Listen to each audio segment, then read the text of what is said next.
Բանականությունը որպես Աստծո գոյության ապացույց։ Մենք ապրում ենք մի տիեզերքում, որը ենթարկվում է օրենքների՝ մաթեմատիկայի, ֆիզիկայի, տրամաբանության, եւ միակ արարածը, որը կարողանում է բացահայտել այդ օրենքները, մարդն է, որովհետև մարդը միակն է, ով ունի բանականություն։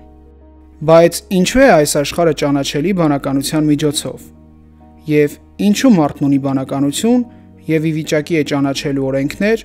որոնք ոչ տեսանելի են եւ ոչ էլ նյութական։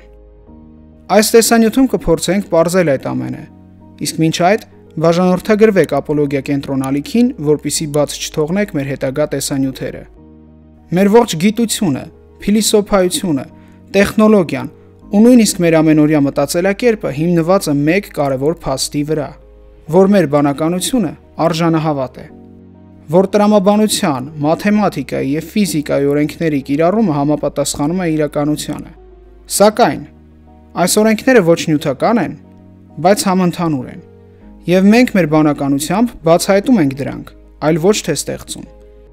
Եթե մենք պարզապես պատահական մոլեկուլների կույր հավաքածու ենք, ինչպես հավատում են որոշ մարդիկ,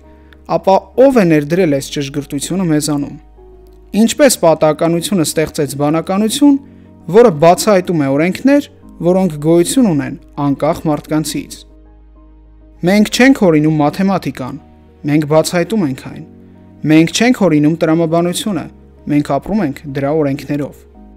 Տիեզերքի օրենքները ձգողականության, էլեկտրամագնիսական դաշտերի եւ քվանտային փոխազդեցությունների հաշվարկները ձևակերպվում են հստակ մաթեմատիկական բանաձևերով։ Այդ նույն բանաձևերը, որոնք ծնվում են մարդկային բանականության մեջ, նկարագրում են տիեզերքում գործող օրենքները միլիարդավոր լուսային տարիների հեռավորության վրա, անսխալ ճշգրտությամբ։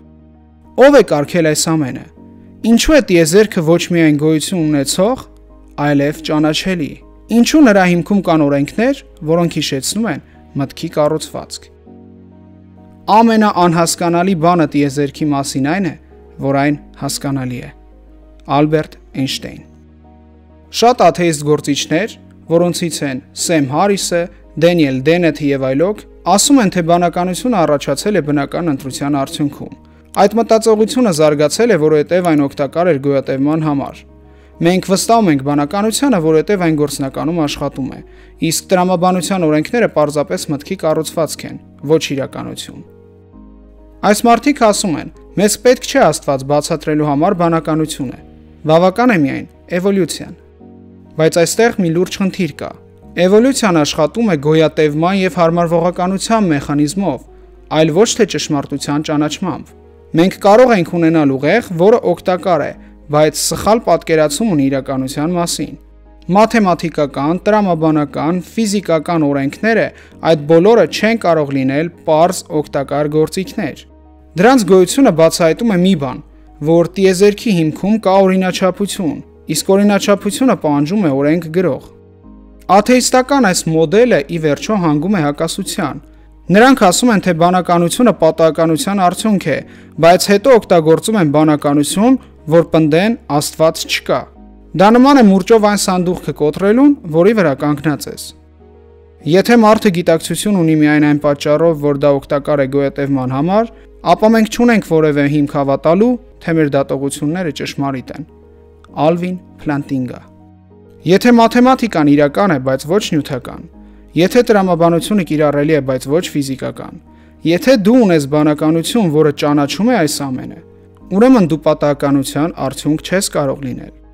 Եթե մենք կարողանում ենք ճանաչել տիեզերքի օրինաչափությունը բանականության միջոցով, եթե այն ճանաչելի է միայն բանականությամբ, ապա դրա հետևում նույնպես պետք է բանականություն կանգնած լինի։